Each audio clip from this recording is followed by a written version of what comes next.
You are now watching Believe. Do you believe? All right, people, you know that sound. It is the Unfiltered Band. Welcome to episode number 16 of the pod. Mitchell to the Mecca. Putting that out there in the universe because, gosh, you know, in working with a company called Believe, this is really a team I've tried to believe in for decades and has, believe me, sent me to plenty of therapy. Thank you, Unfiltered Band, as we talk about the Knicks today and Donovan Mitchell and the trade possibilities. And, you know, I talked about this in a previous pod when this first kind of erupted with the Jazz, and it began with the small little Royce O'Neal deal, right, the Nets, and then, yeah, the big trade with Gobert. And clearly, like, Danny Ainge is like, you know, let's break it down to build it up. It's like, you know, Larry Brown, Bill Parcells, you'd have coaches who would, like, show up, and they would, like, build a team up, and then either they just get there to the finals or they win the whole thing, and then they leave, right? Like, he, like, gets there, and it's close, sort of, and then he wants to just destroy it and turn it into something else. This team is clearly in a mode where it made sense, and I said this weeks ago, and I think anybody who, you know, has any kind of a brain was saying, there's no point in going, like, half in. Like, first of all, that fits for two different things. You see over my shoulder the Prospects Are Cool Parades or Cooler shirts, which you can get at cottonbureau.com, by the way. But that idea, the other way, right? We'll talk about the trade deadline with Major League Baseball here in a couple of weeks a lot on this podcast. That is about the approach of going for it, right? Why would you want to win 88 games, barely get into a wild card, go home in 9 innings, right? Or, you know, in one game, when you can go a little bit further and you got to push the pedal. You got to go ahead and you take a risk, but then all of a sudden you got a chance to get a division title, avoid a one-game situation, go further, make more money as a company. As obviously as fans, we want to see a team win a World Series in that sport, right? Whether it's in baseball or in basketball in this case, if you're going the other way, you might as well go the other way and, like, punt. And don't do, as I've referenced, like the Reds thing and, like, try and stay in the middle, although they did just take a series from the Yankees. And with all due respect to Aaron Judge, who said that's a good baseball team over there, that's paying too much respect to what the Reds were doing. It's interesting because Brandon Nimmo the other way was like, hey, we got to win a week ago, I think it was, and said, I know it's the Reds, but when you root for the Knicks, I want to start with, because I want to get into and delve into why this is so important for the Knicks to do. And whether it's right or not in some vacuum, why it is right for the Knicks. Because it's not about, just like in any other situation in life and with the prospect situation, right? No matter what mantra you're using or what you're saying fits, it's who it fits for, right? Like, I might not wear the same clothes you wear. Certainly, I can't shop at the same store that Shaq is shopping, right? So, like, it depends who it's for. And what, yeah, that looked good on you, wouldn't look good on me, right? Well, it's no different than what situation is a team in and why is it a necessity for them to make that trade. And I want to get into why this is a necessity for me, to the Knicks, to push further and pull the trigger and get this done, all right? But I want to begin with what it's like to be a Knick fan, all right?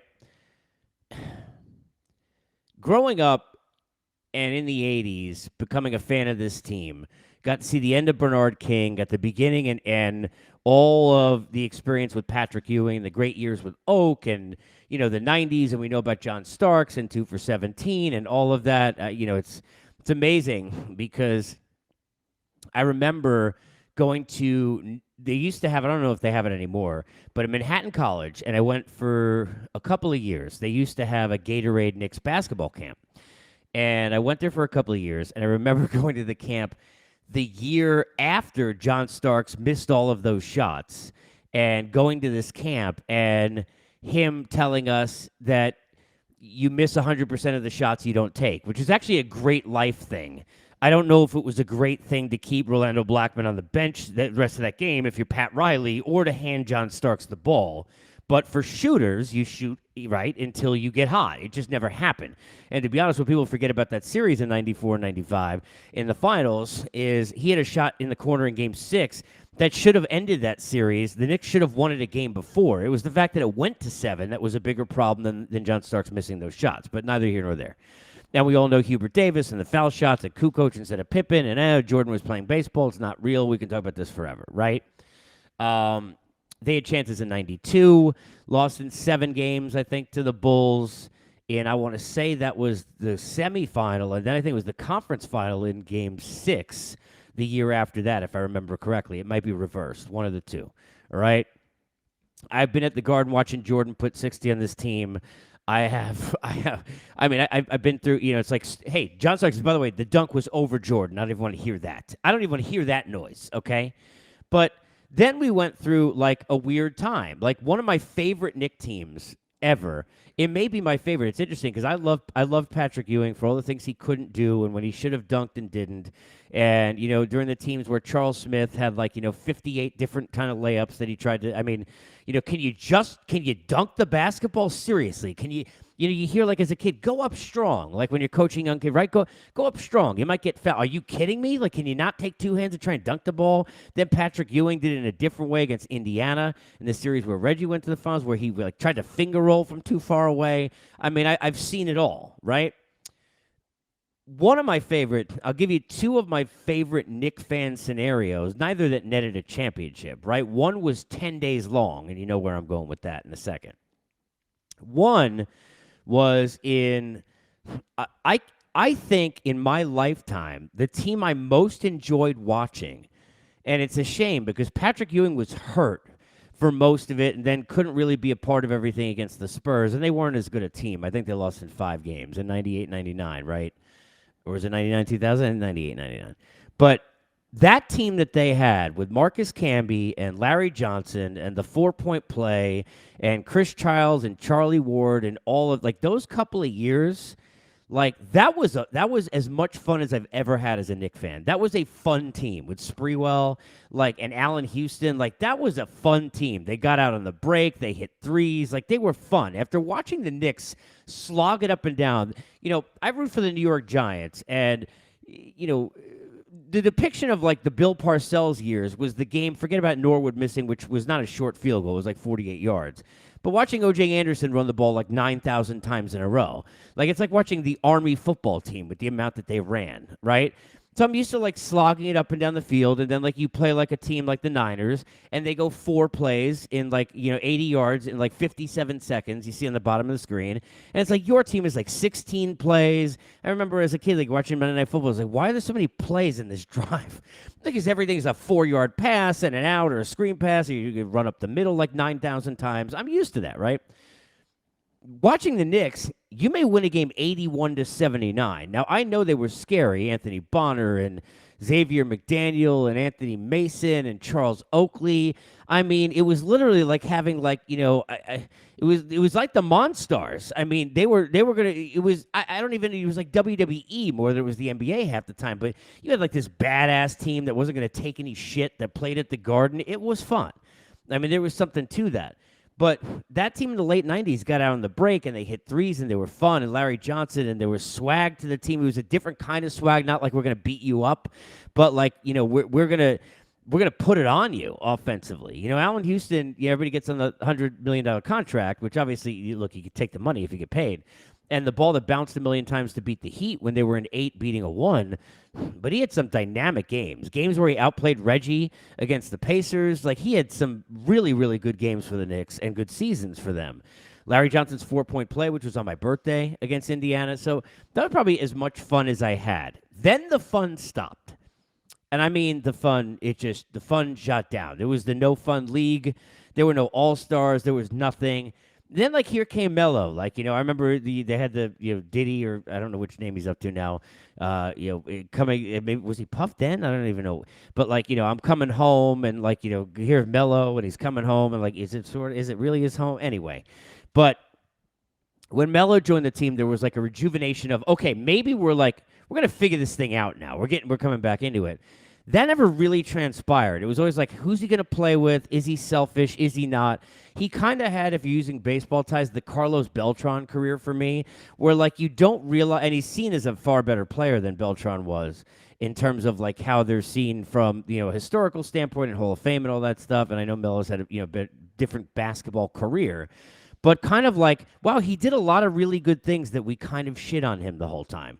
But the best 2 weeks of his career, for me as a fan were the 2 weeks he wasn't there. Linsanity was the most fun thing I've experienced as a Knick fan since the late '90s team. For sure, it's not even a question. Like I'm curious, at me and Casey Stern, what other Knick, even NBA like picked it. I mean, it was as much fun as anything. It was like the Garden felt like the Garden. Like if you go back to Larry Johnson's 4-point play, literally you thought the building was going to explode.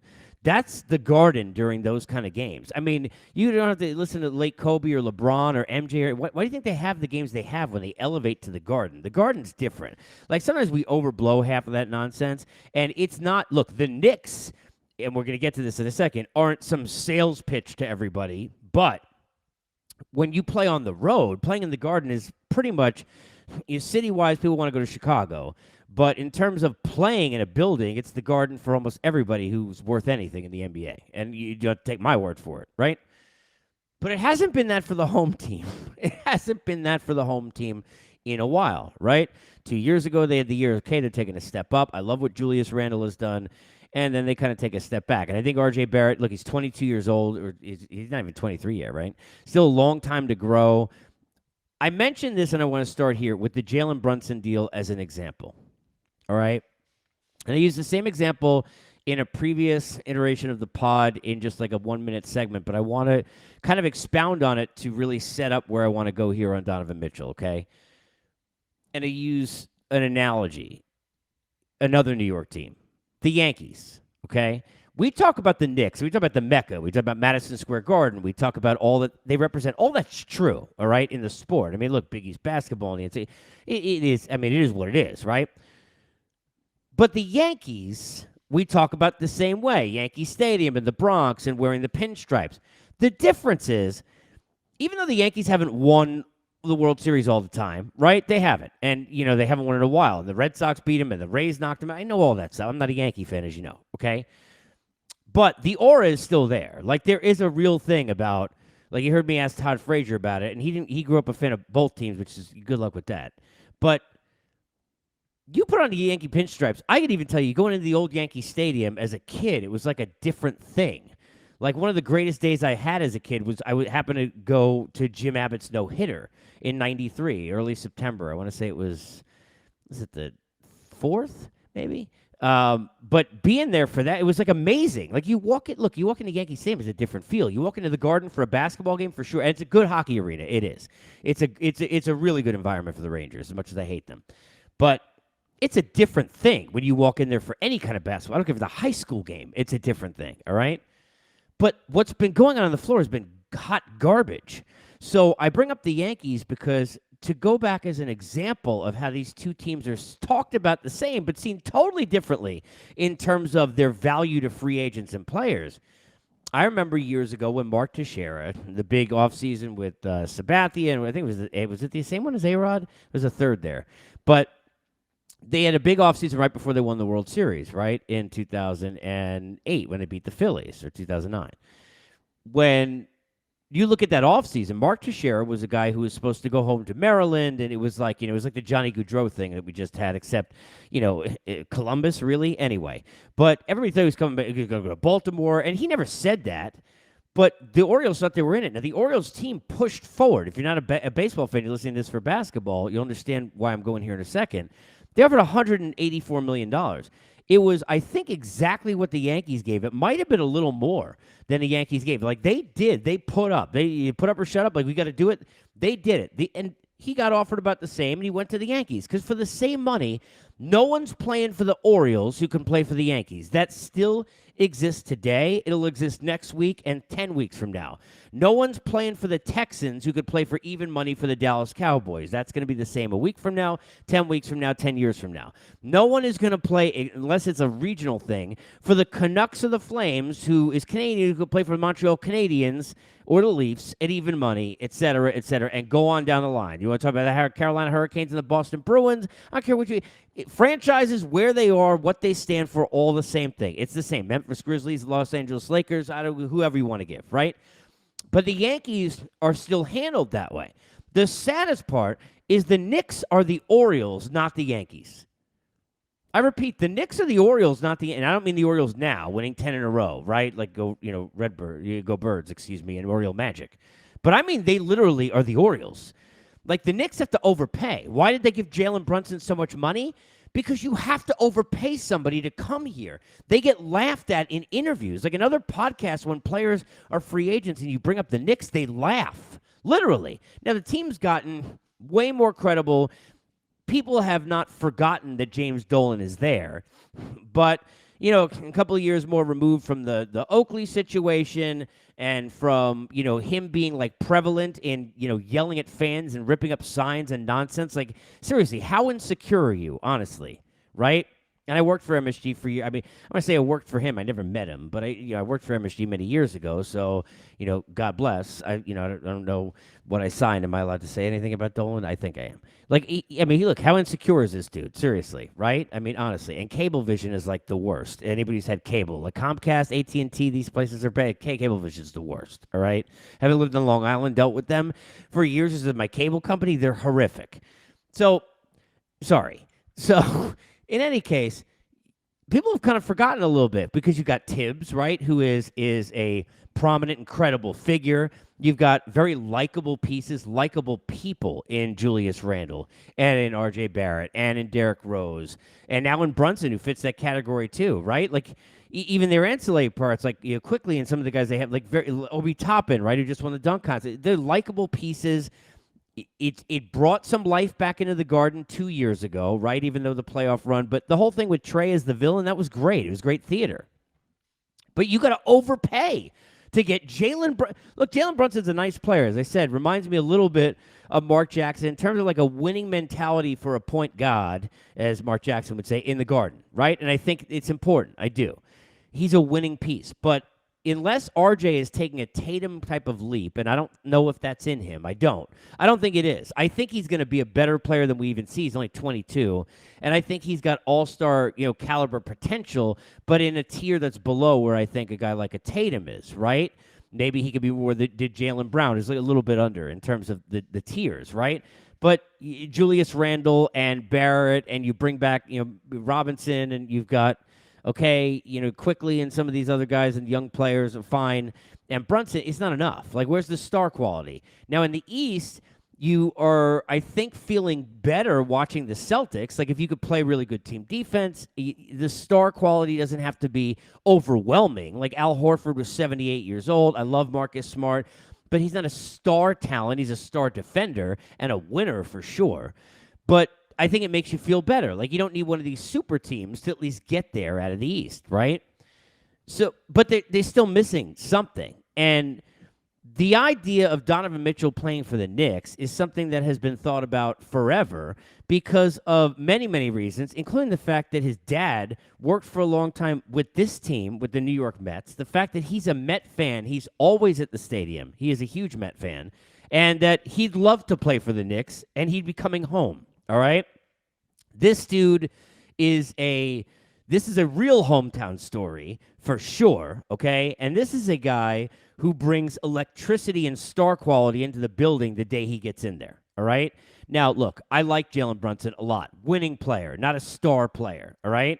Not a star quality talent. Even Kemba, who they just had, and I know it wasn't the version you want, but if you think even like Big East coming out of college, Kemba was playing those games there as a star quality talent and making that great run that he had in Connecticut. Jalen Brunson was part of an unbelievable team, you know, element, right? With the guys that he's a winning player. I know what he did without Doncic scoring 40 points and have the 30-something or whatever it was.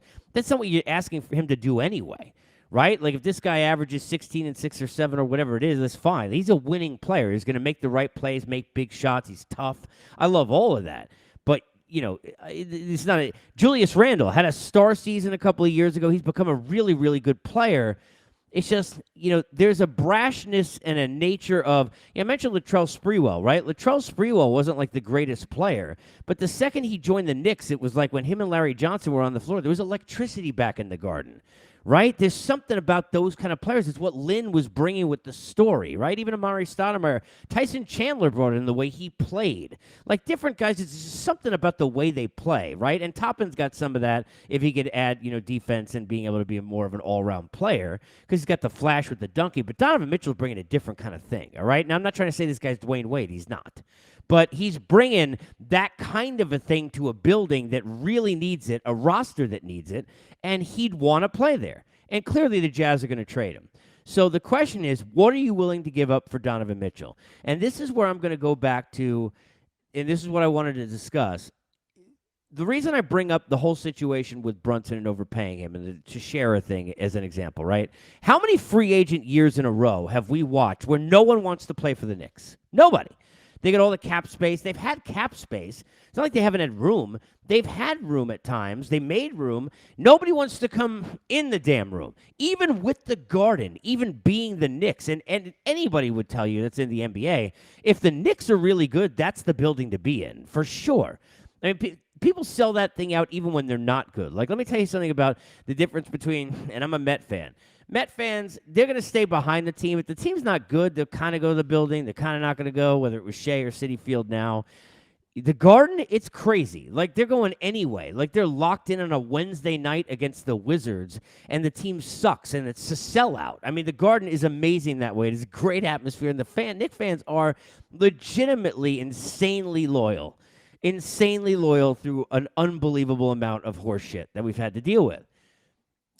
Donovan Mitchell would immediately, for a Knicks fan, have them saying unbelievably uncharacteristic things about the, because the Knicks is like the Mets over the years, rooting for that team. Here's a big difference, right? If you're a Met fan, you've been disappointed because your expectations have been high, like a lot, and things have just gone, forget about just collapsing in 07 and 08. I mean, there's been all kinds of things, right? That's why people still talk about whether or not Terry Collins should have put Matt Harvey in a game in a World Series that happened years ago. It's not even the only reason they won. I'd more like to know why Familia was in a game up 6-0 and then tired, giving up a home run to Alex Gordon, but that's another thing, and I love Terry Collins. Knicks fans, they haven't been excited about anything. There's been nothing to get excited about. It's why the Jeremy Lin thing was so amazing for 10 days, right?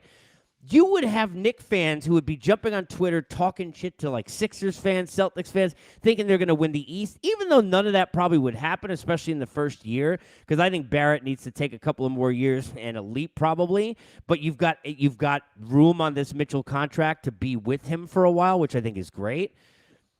I don't think it would happen this year. I think it would be more a year of them coming to like more credibility and then getting pieces to take little money, veterans who are winners, to kind of put the pieces around now that they see what you would have. And what you would have to me to make this deal work is I'm keeping, now look, because of the Robinson signing and now being official, you can't trade him, till December 15th, I think it is, right? So I think you've got him on the team, you've got Randall, you've got Barrett, you've got Brunson, and you bring in Mitchell, and everyone else gets moved. I'm not trading R.J. Barrett because I like his growth, and he's so young, and I think that we're not talking about enough about how good of a season he had. He hit big shots. He's getting better as a shooter. He's becoming more, I think, demonstrative with, like, in big spots, wanting the ball and to be that guy. And I think he's going to get help now by having a true point guard that can really can feed him and find him and create and off the dribble and the things that Brunson can do. But I'm giving everyone else. Now, I understand that would deplete them, and you're going to sign a bunch of guys to minimums, and how are you going to fill the roster? But you want Quickly, you want Toppin, you want McBride, you want how many of the first rounders you want? Like, I think they asked for 6 was the report, right? Was it 6 or 7 of the 8? You can have them. And here's the thing, right? I understand the value of first-round picks. It's a haul. Donovan Mitchell is not worth 6 first-round picks. He's not. But he is to the Knicks. You know why? Because nobody gives a shit about prospects that's a Knicks fan. Nobody cares about picks that's a Knicks fan. First of all, in the NBA, the roster's so small. Half these guys don't play. They go overseas. They're in the G League anyway. You're not even going to see them. That's number one. Second thing, through the 9,342nd thing. So 1, right? 1, don't care about prospects. 2 through 9,342 is every Knicks fan will tell you the same thing. And it's also a good basketball decision. They need to win now. They don't need prospects. They don't need picks. They don't need potential. They don't need any of those P's. You know what they need? You know what P they need? Not the parade, because they're not going to get that yet. Who am I kidding? They need playoff games. The New York Knicks fan base needs playoff games. The New York Knicks franchise needs playoff games. They don't need prospects. They're not getting parades right now. They don't need potential. I don't hear about picks. I want to hear about playoff tickets. That's what I want to hear. It's what every Knick fan wants to hear. They want the entertainers back in the Garden. They want a buzz back in the building. They want to say, you know what? I don't care if screw you. If Durant's there, Kyrie, Brooklyn doesn't matter, right? Ben Simmons, have at it. Enjoy. It's our city. We are the Mecca, and we're going to be in the playoffs, and we're going to host some playoff games, and we're going to get to the next step and then the next step. We're going to have Donovan Mitchell, who's going to do things in almost every game that's going to wow that crowd, and that's the crowd in the whole NBA you want to wow. They don't need picks. They need playoff games. The picks aren't going to do shit for them. What are they going to do, store them? You don't have enough spots on your roster anyway. You can't get free agents. Here's the other thing. Now, this happens in every sport, and teams don't understand this, and it really boggles my mind. How many teams don't realize, like, okay, if guys aren't going to sign with me, and this happens in a lot of, like the Pirates, right? You're just giving an example. By the way, look at the teams I'm comparing the Knicks to. The Orioles and the Pirates, okay? But if you're like the Pirates, no one's signing with you, all right? Unless you're going to sign, which you can do, one-year deals of guys who can be really good, have been, and they need a one-year Band-Aid deal to kind of turn their cycle around so that the next year they go out to free agency, everyone wants them. You can get that guy and use them and then trade him at the deadline and get a prospect, and that's the kind of thing you got to do in churn and burn. If you're the Knicks and you can't get free agents to come to you, and one of the reasons is that they don't think you're going to win at a high level, and number two, they don't want to deal with Dolan, right? Clearly. If they don't want to be part of that circus and they don't think it's going to be worth it, the juice isn't going to be worth the squeeze, you have to then trade for those guys. Now, I've for years been like, is there a way we can get Damian Lillard? It's always been my thing. Like, look, I'm glad that he, it's good for the league that he stayed in Portland. It's good for that city, and I love Dame. Probably my favorite player that's not a Knick. But like, he's one of those guys. Like, man, if he was in New York, like, imagine what he could be. Like the fact that he's got like years where like he's being discussed. Is he going to be snubbed from the All-Star game? Are you kidding me? But like, that's not happening if he's in New York. Donovan Mitchell's in Utah, and now they have no one to play around him. Sorry, goodbye. He can't wait. The excitement level, how much fun he would have playing at home and being back, and the electricity he brings, the fact that you can't get free agents. This is a way you can get it through trade. You're not hoarding the picks for any certain reason, are you? What the hell are you going to do with them anyway? By the time you get them, it's like you can't afford Randall will be gone. You couldn't afford Barrett. He'll go somewhere else. And, like, what else are you going to have? Like, you overpaid Jalen Brunson because you had to. This is a deal that just fell in your lap. You had no idea that the Jazz were going to go the other way this much, right? Because they don't move Gobert. Forget about them getting along or not. I don't want to hear that nonsense. They were still going to be a winning team. If Quinn doesn't leave, they don't move Gobert. And those are ifs, but this is just a couple months ago, right? It's not like it's a year ago. Those two things don't happen. Donovan Mitchell's not there for you. You're the team he wants to go to. You're the team that can make the deal. Make the freaking deal. I don't care if you're going to send 6 first-round picks, quickly Toppin and 2 other dudes, and go give them seats at the Garden for the rest of I don't care what you have to do. Do it. Do it. You have no choice. You have to do it. Is it going to net you a championship? To be honest, probably not. Are you going to be a playoff team every year he's there in that contract? Yes. Do you do it for that reason? You're damn right you do it for that reason. When you're the Knicks at this point in your franchise, you restore your credibility. Because you may not win until 5 years from now. He may be gone.